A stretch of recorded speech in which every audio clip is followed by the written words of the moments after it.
gratitude is not a transaction. It is an experience. This gratitude piece, it just reinforces that emotional connection, increases that trust. And people give to people, not to organizations. Folks are trusting the nonprofit sector less than for-profit businesses. Ouch. From your perspective, because it's a good conversation to have given just the time that we live in right now, right? In a general sense. And we can get into more about the fundraising piece and all that and how it intertwines. But yeah, what do you mean when you say that? I've been calling it kind of like the triple squeeze.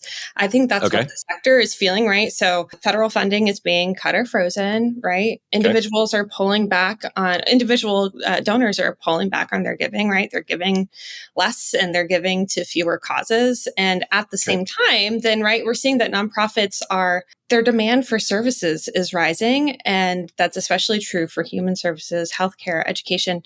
And they need to do more with less at this point, right? And there's a lot of balls up in the air. So it's almost like you're waiting for the other shoe to drop. You don't know if it's going to drop, when it's going to drop, but you have to be prepared for it to drop. So I think it's just a tough climate all around, right? I think that nonprofits are just being asked to meet a lot of growing needs with these shrinking budgets. And it's interesting, right? It's tough. No, you're correct. Yeah, no, it isn't. I love that, actually. I'm very optimistic in a general sense. You know what I mean? And that's not because I don't bury my head in the sand we understand what's going on for sure. Way. Yeah. It's very interesting because if I asked a lot of other people the same question, or if I consume content where folks are going over the same thing, a lot of folks aren't making it that triumvirate that you just did. And your last one could be the most important one, where there's more need for the services that these organizations are providing. I thought that was really interesting that you went there. Yeah. When you're speaking, y'all focus, at Donorbox, y'all focus on like small to mid-level. Is that right that I heard that? Or... I know that you can work with everybody, but is that where your focus is, or did that just happen by default? No, actually. So there's a little bit, there are like two pieces to Donorbox and where those kind of segments fall. So for me, being on the education side, right? That's one of what I say a tool of Donorbox is, right? So it's not just our online fundraising, it's our educational component, like those best practices behind the tech.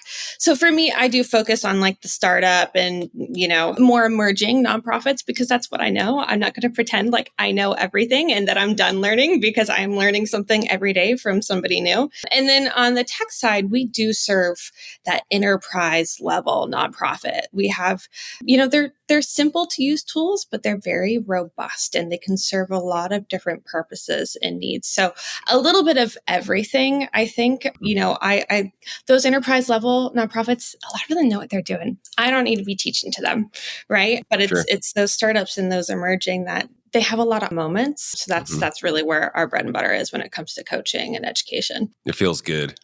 When you're speaking to organizations like that, right? Like it's fun, so much fun, and the trust that it's just we're so grateful for it. Yeah, absolutely, it is fun. What I keep finding myself saying, and you have more. I'm assuming you have more nonprofit experience than I do. Better part of a decade, but I think you've been in it a lot longer, right? If I remember looking at your No, actually, I haven't. You're like a volunteer, librarian, all these things, right? Okay. I've been in the public sector for a little while, but I'd say in the sector in general, less than a decade. Yeah. Okay, cool. So we're similar. It's been an amazing thing to witness over the last decade, right? Yeah. And what's going on in the injection of talent. But what I keep coming back to is that the work is so good. Like I really, really, really enjoy it. I enjoy these conversations. The fact that we have the pod, and have met all these amazing people that are really, most of them really, really astute and really good at their job. And it's really expanded my breadth of knowledge. But you also mentioned something about being an expert. It's like, I am not exceptional at many things. I'm good at a few things, right?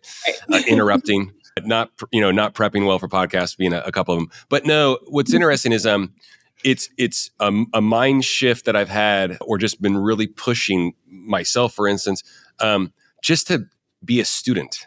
Yeah. And I've been enjoying the what out of it. And, it's been really, really, really good. And but and in typical student fashion, there's a lot of information out there. There's a lot of great information out there. There's a lot of great tools out there. And so what I wanted to talk to you about actually is a few things, like, when there's this pressure on organizations right now that, hey, listen, there's going to be pressure in 3 years and it won't even look the same probably, right? There's always going to be pressure, yes, to fundraise and to serve. When you're talking to folks, I feel like, and please don't let me typecast you or whatever, I feel like your messaging with your education and with Donorbox in general and the ability to fundraise, you're trying to just show folks, just to make it easier for folks to give. And yes. I know that kind of sounds like a 30,000 foot view, but it's like, when you're in business, you really want to make it easy for folks to do business with you. You know what I mean? It's like, we used to call it friction, not like a lot of friction to buy. You know what I mean? And I love, once again, I'm not putting words in your mouth or anything like that, but speak to me about just like making it frictionless for giving and what that means for you all in the work that you're doing. Because I think I'm kind of onto something, but I could be wrong. Yeah. Yeah, no, I think you've got that pretty spot on. And that is, like you said, just a piece of it, right? And that is something that our tools really bring home. I think this is something that I say often and to a lot of our organizations. And I was surprised how this was in a moment for them. I say, bring in the youngest person and the oldest person. I have a brother that's 20 years younger than I am, and my grandma is 89, right? So they are the people that I bring a lot of tests to because, they'll both be honest. Smart. Ask them to go to your nonprofit landing page and figure out how to make a donation. Not only can they make a donation, do they understand where their money is going, what the impact is, right? What was that experience? Did grandma have to get up and walk all the way downstairs to go get her wallet to go pay, right? Was there a thank you receipt or was it just a tax receipt? It's as simple as that. I think that I'm a millennial, right? I'm on that cusp of I remember the day that we got dial-up internet, and I brought all my friends over and I said, look, you click this button, you wait 10 minutes and the weird sound's going to happen. And then you're on the interwebs.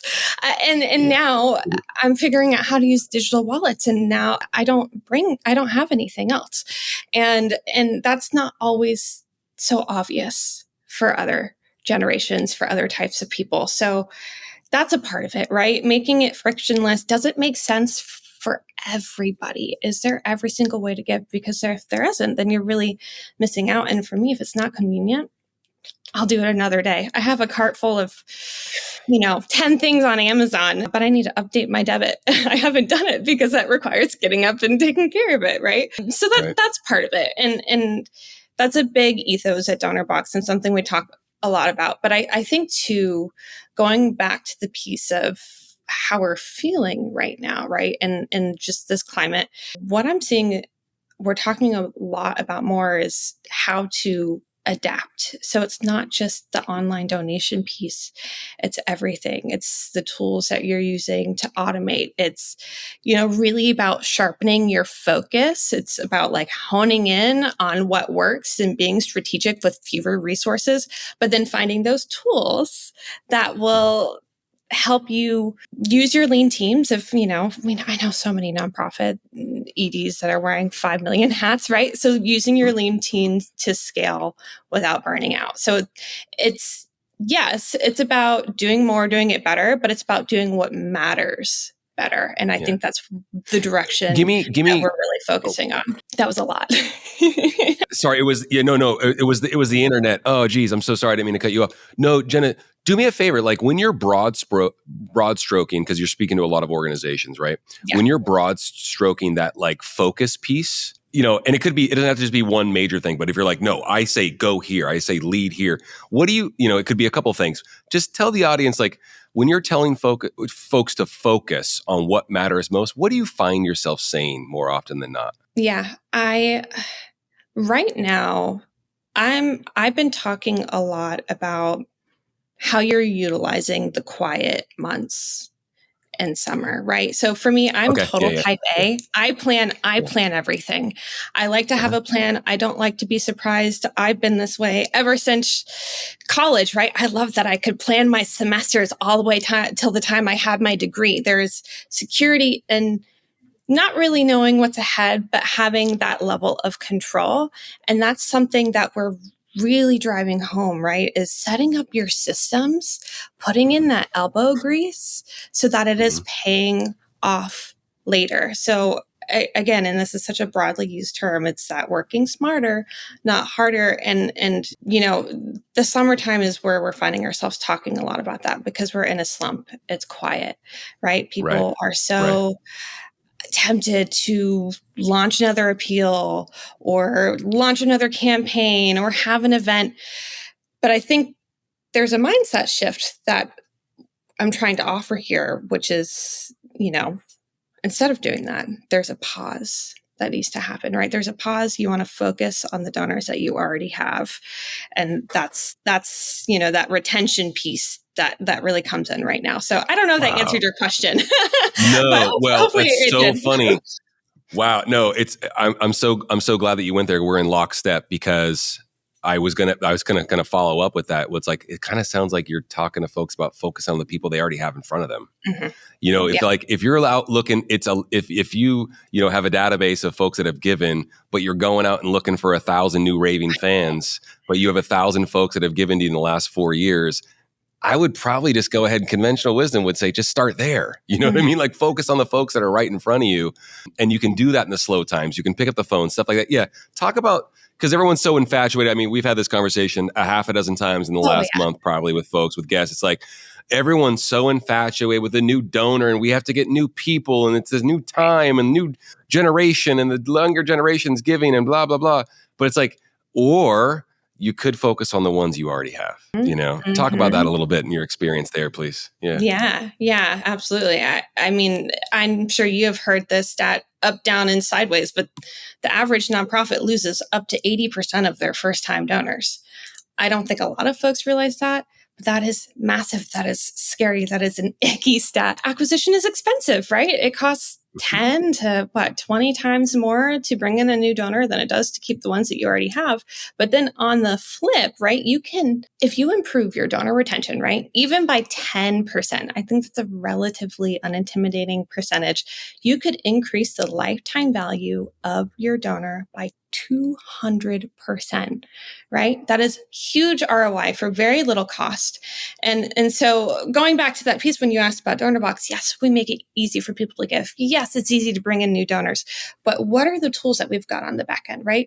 Any tool. You don't have to be using Donorbox, although we're happy if you do, right? What are you putting in place to make that nurturing, that stewardship, better for your organization, right? And that's where I can nerd out all day long. This is where I get really excited, right? Because summer is the perfect time to do this. It's quiet, right? People aren't necessarily expecting campaigns, which is, this is the window to be building those relationships, and retention, it doesn't happen in the ask, right? It's in the in-between. And I love that messy middle in between. That's where all the good stuff happens, right? Yeah. When I hear you say that, though, once again, not putting words in your mouth, but I think we're on the same vein here.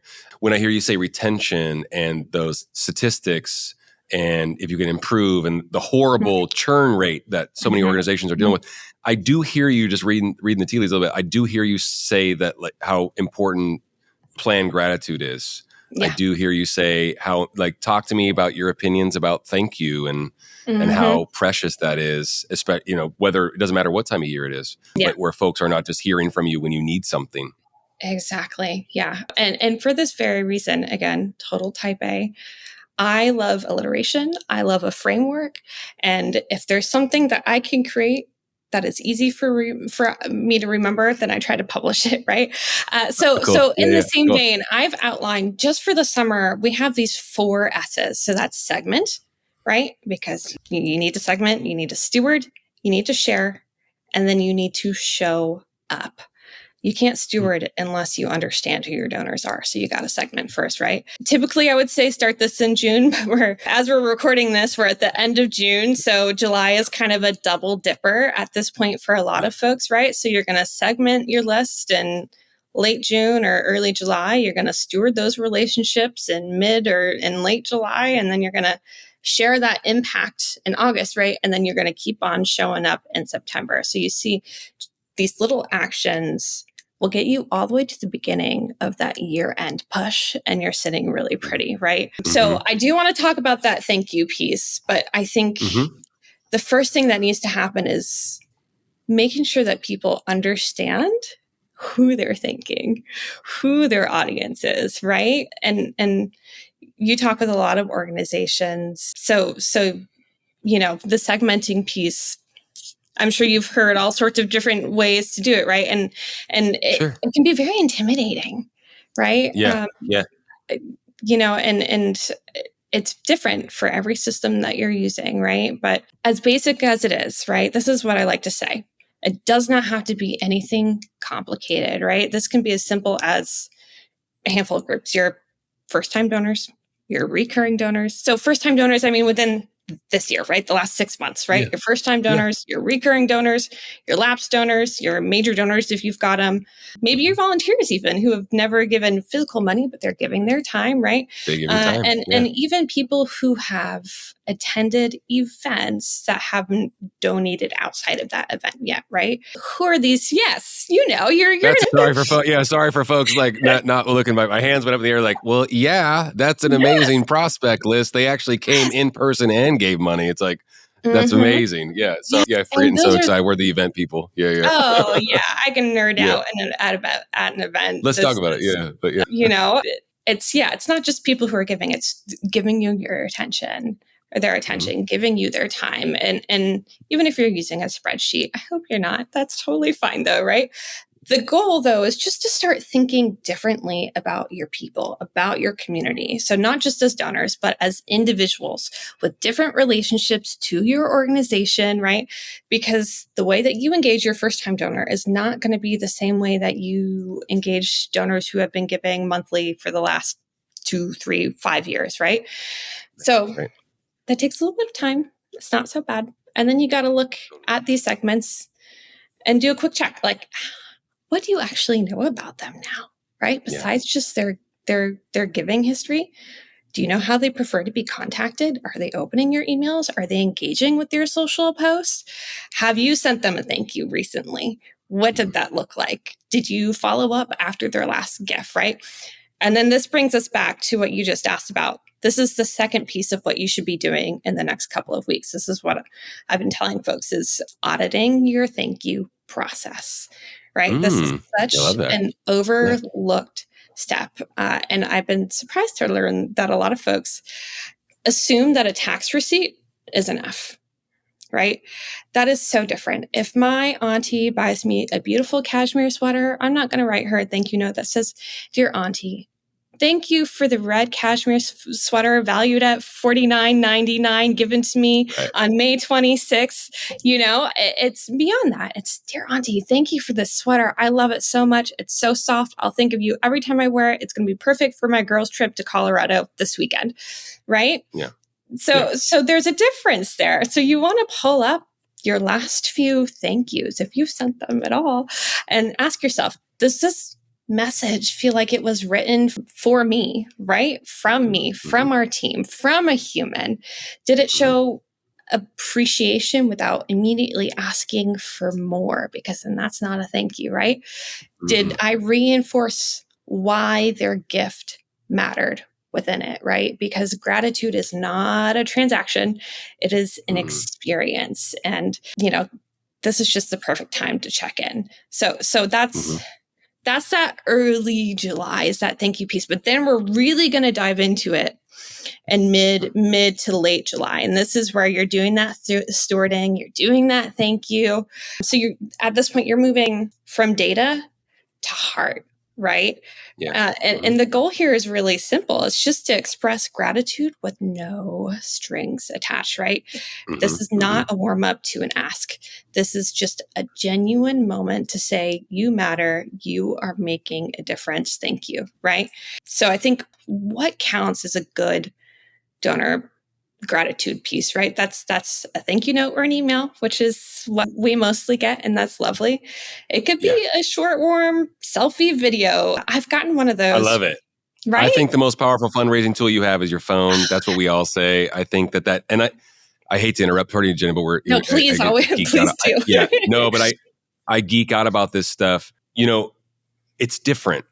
Does that make sense? I mean, I hear you say a lot, like use the example of your auntie, but it's like, would you speak to a friend that way? Right? If your friend, if you wanted your friend to give to your organization or do work with your organization, would you speak to them that way? Right. And I can't help but always come back to that. For some reason, I come from the hospitality space where I think, I guess I'm kind of type A. I don't know. I should know more about that. But I'm always the guy, I'm the host. And my parents had a restaurant and I was always making sure everyone's drink was full. Yeah. And we do DISC tests at the company, the personality assessment. Yes. And basically, I am the guy that wants everyone to be happy, getting along. You know what I mean? Like, I don't want any discourse or anything like that. Yeah. So I'm hospitable, long story short. And I've been on this like soapbox where I've been telling organizations, it's like, we're in the hospitality business. And you can frame that for you're forward facing to the community and your B2B company or B2C company or whatever, or you're running an organization that helps, children with cancer go to camp. Right. But the folks that gave you money, that are investors, that are stakeholders, that believe in what you do and the work that you do for children and their families, how did you make them feel? Yes. And I keep coming back to hospitality. Yes. Being hospitable. And I also think that you do that, you make people feel different and good by being different. And so it took me a minute and a half to get back to the point about, like a little video. Hey, it means a lot. Thank you. Yes. Like, it meant a lot that you did that. Like, no one else is doing that. And how did you make them feel? You probably made them feel amazing. You gave them the warm and fuzzies, right? So I don't think that can be overlooked about how powerful. Getting back to that though, what do you think is stopping folks? Once again, you talk to a lot of organizations and you're coaching and educating a lot of organizations on this, planned gratitude and what's the right way and the wrong way to go about it. What do you think? What's your assessment of just the trepidation of picking up the phone? Do you think we don't give organizations enough options? Like, hey, you could do the video, you could do a text, you could do a phone call, you could do an email, you could do a thank you card, whatever. Like, do they not know what to say? Like, what is the problem there? Because we could, I could find 1,000 examples on LinkedIn of like, hey, no one ever thanked me, so I left, that kind of thing. Yeah. What is the trepidation? Do you think that folks, at the ED level, the development level, the CEO level, they're just not focusing on the right things? Because we talked about focus too. Like, talking about that. What is it? What have you learned there? I think it really runs the gamut, right? Yeah. I think part of it is capacity. An email, you can automate it. You can, still customize it in a way that feels very personal and warm and lovely. And it's almost like a set it and forget it. And while, yes, that can be quite nice, especially if you're doing it for different segments, I think, like you said, that personalized piece that, hey, this is something unexpected and so lovely. I got one of those videos not too long ago. I donated to a nonprofit that empowers young girls to live out their dreams. And it was just $50, right? And the ED sent me, I just got an iPhone not too long ago. So I'm amazed by like the way that you can share videos, right? Welcome to the real world. That's awesome. Yeah. Working at the tech company. That's awesome. No, I know. That's awesome. I'm messing with you.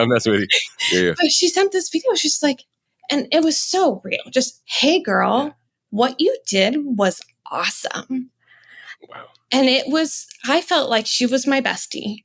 How incredibly thoughtful and unexpected, right? And I still did get that email and the tax receipt, but that's something I saved in my folder and it made me feel good. So I think part of it is organizations, they don't realize that I'm overgeneralizing here. It's like just because you've always done something one way doesn't mean that you can't be open to other, right? I think it's part fear or not knowing, unwilling to experiment, and people give to people, not to organizations, right? And that's that Trust is a big piece. Yeah. Yeah. Yeah. So I think it's a little intimidating, right? And not everybody loves themselves on camera or gets a little shy on the phone. Certainly, it doesn't have to be perfect, and that's part of showing up as an authentic organization, right? So if there's a message I have around that, is just try it, and Yeah, see. and there's more than one option, right? It doesn't have to just be one thing. It doesn't have to be the message. If you're comfortable on the camera,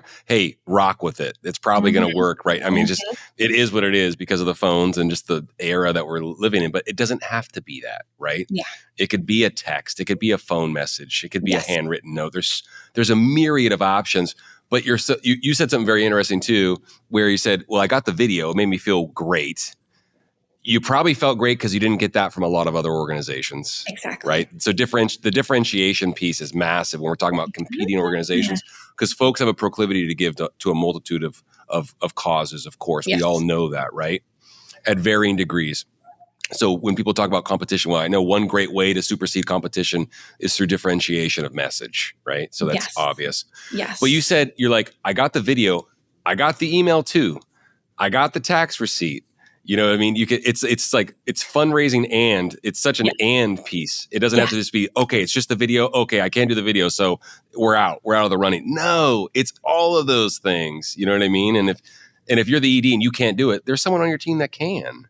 Right? I mean, if once again, the average shop, it's like 2.5 people, right? I get that, right? But maybe there's someone on your board, maybe there's someone on your committee, maybe there's a volunteer. Oh yeah. Maybe someone that does programs that's like in the weeds that can do a video. You can find somebody. So I think that nudge to find that person or people is very, very important. You know what I mean? Yes, exactly. And again, it's quieter right now. It's quieter in July. And that's why I'm saying to map this out and be really intentional with your time. If you don't have the capacity to try to get creative with your thank yous, I understand, right? But this is your time to figure it out. Like you said, you can get your board on board. You can get your volunteers on board. You can film a whole slew of them and have them in a bank somehow, right? This is the time to think through it and experiment. At the end of the day, it's like you said, standing out from the crowd. Doesn't have to be a big wild gesture, but it's just being timely and making it personal makes a big difference. Being thoughtful. Yeah, absolutely. I think it's great.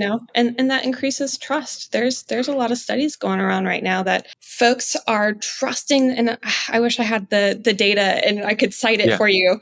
No, it's and good. I can cite it later, but there was a study I read, oh gosh, maybe a handful of months ago, and it stopped me dead in my tracks that folks are trusting the nonprofit sector less than for-profit businesses. Ouch.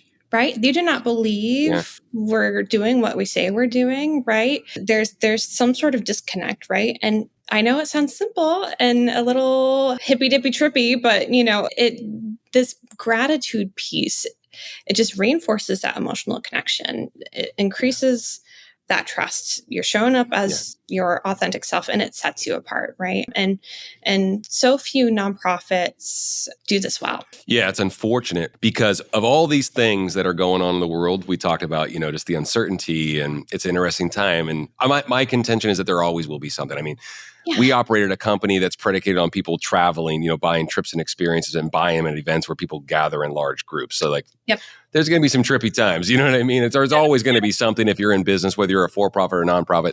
Nonprofit, that's just a tax designation. It's not a business plan, right? As we like to say. Right. There always will be something. What's interesting, though, you mentioned authenticity, and we've been talking about gratitude at length now. For all this uncertainty that's going on and how fast people move and attention and all these things. I told you I'm an optimist. I preface it with this, but I think it's the most beautiful time ever to be alive. I really do. There's so much opportunity. The connectivity piece is amazing. Yes. Sure, we should use all these things as tools, of course. People can smell, if you don't mind me swearing, people can smell bullshit better than they ever have before too, right? So it's like, Yes. If you're not being genuine, if you're not being personal, even if that's hard, find someone who can be, right? Because like I said, it's a strange time and people might be acting sillier than ever before, but they can smell BS better than they ever have for some crazy reason. Is it because of the digital piece? It's everyone's so over digitized and I can smell a phony. And you said something about the for-profit side. It's because they figured it out probably, I guess. Like, I don't know in comparison, but Yeah. It's palpable, right? Yeah. Go ahead. Please speak to it. I'm sorry. I'll shut up now. No, Yeah, speak to it. Yeah. So I'd say to wrap this up, because I can nerd out about gratitude. That's good. And endlessly, right? Yeah. I'd say for July, right? Yeah. This would be, if there was a mantra for July, I think this is it. It's know your people, appreciate your people, and get ready to talk to them like you actually know who they are, so that they actually know who you are. Right? It's as simple as that. Absolutely. Yeah. Get to know them. Like, how would you talk to them if they were, how would you, you want to talk to them like they're your friend, of course, right? You want to get in this together. You said something about trust, and I've been wanting to ask you about your opinions about events. Mm-hmm. I don't usually ask folks, hey, what do you think about events? And we don't really talk about ourselves very much on the pod, but we are in events. And you said trust, and I can't help but to keep coming back to, I see a lot of stuff online like, oh, you don't need events anymore. You just need this, this, and this, and you just need major donors and all these things. And it's not that it's an and thing, of course. It's not an or thing, right? With fundraising, that's obvious, and in life too. And there's it's not black and white. It's very gray, Or Gary Vee says like it's not blue and red. It's purple. And the sooner we realize that life's like that, the better off we're all going to be. It's pretty obvious, right? Yeah. But I wanted to get your opinion about that, because I keep coming back to trust, and we were talking about connectivity and making things personal and genuine. And I mentioned hospitality and all of these things. Well, how can people feel that if you don't meet them in person, or if they don't get the personal, like, and I've been like, well, no, see, maybe you've been doing events the wrong way. I don't know. Or maybe it's time to change and to test and all these things and get creative. Like you said, if we've always done it this way, we shouldn't, it doesn't always have to be that way. It's 2025. It's July as we keep coming to, you know what I mean? But like, give me your opinion about events, because my contention is that if you have folks in the room that are gathered that care, and some guests that have been invited that potentially care, well, they can meet you in person. What a better way to build the trust piece than if they could look you in the eye and you could say thank you as you shake their hand. For instance, I don't know why. I hope that doesn't sound too simpleton, but give me your opinion about events and stuff like that, and just what you're saying. You don't have to agree with me, by the way. Yeah. You know what? I love that you asked this question, because I've seen a lot of chatter ever since COVID, right? I can't believe we're still talking about COVID, but here we are. Sorry, I brought it up first, but yeah, I agree. People have been challenging, right? Let's retire the gala. Let's retire the golf outing. And though I can understand in some ways, because it can be quite expensive, it takes a lot of time to plan, you have to meet your people where they are. Right. So that's the thing, right? I always say, I'm talking about these 4 S's here, right? You're segmenting, you're stewarding, you're sharing your impact, and then you're showing up.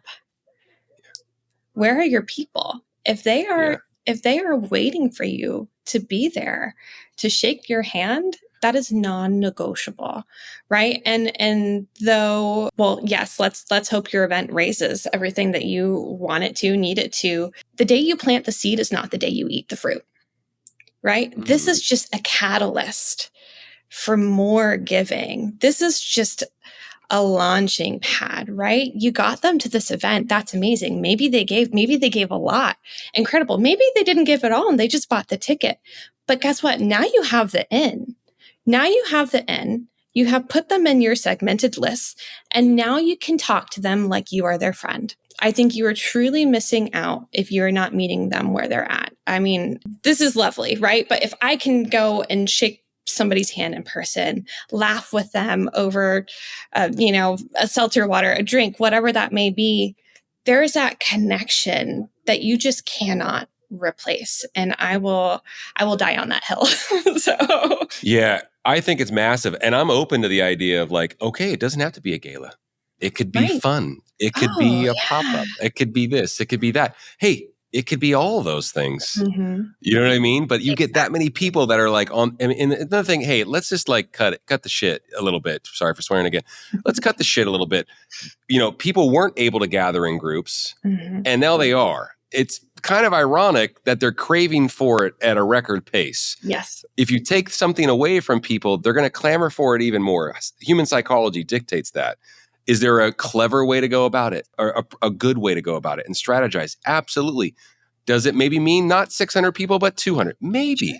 You know what I mean? It's like, I just don't, like you said, there's a lot of chatter about just closing the door on that. And I just like, well, I really actually think people need to see people that they're going to give to. I think they kind of see that, like they understand the horse, but they want to meet the jockey. Right. You know what I mean? Like they want to know who's driving the ship a little bit. It's probably a good idea, that kind of thing. Yeah. And like you said, it doesn't have to be this whole big shebang. And I've seen so many creative, like just smaller pop-up events. And I know on your podcast too, you have a lot of folks that come in and talk about getting your board on board. I have seen organizations that have gotten really creative that say, hey, every board member, they're going to host a dinner, and admission to a lovely dinner at their home is $50, right? There's going to be a small plug about the organization, but otherwise it's people connecting with people. And I think community matters now more than ever. I mean, and it always has, finding your people. And so it's not just giving now. You are part of a community of like-minded individuals. And this is a movement. This is belonging, right? That's hard to replace. It's so good. You just said, it's like, hey, they know why they're there. Yeah. But they're around, you just said it. They're around their people. Mm-hmm. Like that is important right now. You know what I mean? Like in uncertain times, people want to be around their people. It makes them feel better. Like, also like when we're all pulling in the same direction and doing good work. Oh my goodness, you leave feeling good. You know what I mean? That kind of thing. So, it's just so huge. Yeah. Well, like I said, we didn't have to agree, but I'm glad we do. That's so funny. Because it's like, of course, and I don't care. Like, oh geez, we're not going to be in so many events because people are talking about major gifts more. Hey, I love it. Where are you going to find new people to ask major gifts out of? You know what I mean? Oh my goodness. Have you thought about the prospect list? You know what I mean? From having an event. Oh my goodness. Yes. So good. Yeah. It's amazing. Yeah. Exactly. Are you all working with a lot of nonprofits on events and stuff like that? Do you all obviously you have a focus there and all that good stuff. Yeah. Talk. Is there anything from getting in the weeds, getting the data a little bit about like, I don't know, check in, check out and this and that, or just any trends you're seeing from events that you could share for the event fundraisers that are listening? Yeah. I wish I had the data handy. Yeah, it's all good though. Just give me some stuff. Yeah. What I will say is, and I think your platform is the same way, we have built our tools with fundraisers for fundraisers, right? And one of the things that made me sob when I had my boots on the ground in the nonprofit sector was that logistical, the behind the scenes admin part of events, right? Having to create, I'm not going to name the platform, but having to create an event page or promoting that. And so that's where we really focus, is that event ticketing, the check-in, the checkout, the custom questions, right?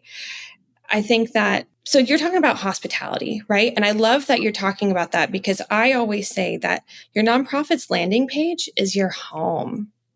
That is your home, right? And when you click that donate button or you click the event button, that is the doorbell, right? And this is an invitation now. Your foot is in the threshold. You're waiting for them to step through. And imagine if someone is interested in an event, they've landed on your beautifully, thoughtfully planned out landing page that reflects your brand and your values and that feeling you want people to feel in your home, feels warm and fuzzy. And then all of a sudden you're shuffled over to this page that has nothing to do with your website to buy a ticket, right? It feels sketchy. It's not that warm, fuzzy feeling. So that's something that we've tried to create, is an embeddable donation or embeddable events form that goes right into your beautiful landing page. And you can create the standalone ones as well. There are a lot of bells and whistles on the back end because, like I said, you want to focus on the mission, right? The admin things can really be very tedious. And so we've created tools that really help on that back end that make it so seamless. So that's one part of it. But then again, going back to meeting people where they are, we also have a giving kiosk. So while yes, we are an online donation platform, we have a physical app that you can put on your phone and on your iPad. And people can give in the moment when they are feeling moved, right? They don't have to go into their phone and find and click and donate. It is as simple as a swipe, dip, tap, and they have given and they get an automatic thank you, right? So it's creating, again, that's how convenient, how hospitable to make it so that when they're feeling compelled, when the moment is right, there's a kiosk waiting right there for them. So yes. Oh, we nerd out about events. We are obsessed with events. There's a lot of value in events, and we will keep on investing in that and, reiterating on our tools and making sure that we support nonprofits, in that part of their world. Yeah. Yeah. I've been really, really adamant about making sure that those, donation pages and everything are branded. Yes. And not different, but synonymous with your brand, with your organization. You know what I mean? And just 0 degrees of separation, right? Yes. And just make it super. I don't know why. I've been very, for years now, I've been going I don't know why they go to a different page with a different brand on it and the blah, blah, blah. I never really understood that either. So I'm glad you brought that up. I think it's important. Because you don't know what you don't know, Totally. Yeah. And it needs to be on brand because folks that give are, typically that have the capacity to give are usually they can notice those things, right? Yeah. You know what I mean? So something to keep in mind for sure, or to continue talking about. I have a question that I ask every single guest. Okay. And it can have particular application to the middle of summer, whatever you want, or events or the ease of giving or anything like that. But I do say, and we accept the premise that fundraising is hard. Mm-hmm. It's supposed to be. Everything worthwhile is. I'm not saying that because it's insurmountable, but fundraising is hard. So Jena, I say, fundraising is hard. Don't make it more difficult by doing what? Yeah, we'll stick on theme here by not planning ahead, by not creating a framework that you can follow. And I'll keep on adding on to this, by not setting intentional time on your calendar and blocking it out and holding yourself accountable to get what you've slated done. Love it. Right? Yeah. Some good time blocking. Yeah. Yeah. We love a time block. So that's it, right? I think that oftentimes when we get busy, we work in survival mode, right? You're working in cycles, not systems. And that's something that can really just keep on going and going and going and going and going. And that can make it infinitely more hard. So rolling up your sleeves, putting in the elbow grease, setting up those systems will really make your life easier in the long run. And summertime's the perfect time to do that. By the time you get to September, you're going to be feeling good. I love that. I love the seasonality layer that you keep adding. I think it's really good. I think it's good for folks to hear. Yeah. I think it's awesome. Yeah, that's good. Well, good. Hey, good answer. Hey, good answer. Yeah. I don't know when when that's going to hit its limit as far as that question, but it's been pretty good so far. So, yeah, it's awesome. Hey, do us a favor. Tell folks where they can find you. We're going to put your LinkedIn profile in the show notes. We're big on LinkedIn, but tell folks where they can find you. Tell folks about where they can find Donorbox and all the above, if you don't mind. Yeah, I'll start with Donorbox. So you can find us donorbox.org. And we have on the top of our menu bar, there's a Learn tab. And this is for everyone, for anyone. We've got an active nonprofit blog where we are publishing several articles every single week. We have got a nonprofit library with free downloadable ebooks and templates and checklists that you can just go and use, everything from events to donor stewardship to, auditing your KPIs, right? And then listening to the nonprofit podcast too. So I am the host of that. My co-host, Britton, she is our fundraising coach there. So that is all donorbox.org, and that's under the Learn tab. And yeah, you can find me on LinkedIn, and that's awesome. The Nonprofit Podcast. That's hey, great name. Right. I do it for SEO. That's pretty awesome. It gets right to the point. I was like, hey, this is who we are. That's what we do. Yeah. And that's what we do. Right to the point. Episodes are 20 minutes or less. Cool. This is the goal, and this is what you're going to do about it right now. So I love it. I love it. Well, thank you. Hey, thanks for spending more than 20 minutes with us. I know the audience will get a lot out of it. Appreciate you taking the time. Congratulations on the new place. And thanks for giving folks some ammo where they can go fundraise and all that good stuff. I appreciate you very much, and it's good to meet you. Thank you so much for coming. Yeah, it was fun. Thanks for having me. The 3 greatest fears in life. I've seen this survey that says like public speaking is number 1. Number 2 greatest fear is asking strangers for money. And the third greatest fear in life comes after standing on stage and asking strangers for money. What I always tell clients is it's your event, right? You got to be comfortable with whatever we're going to do that night.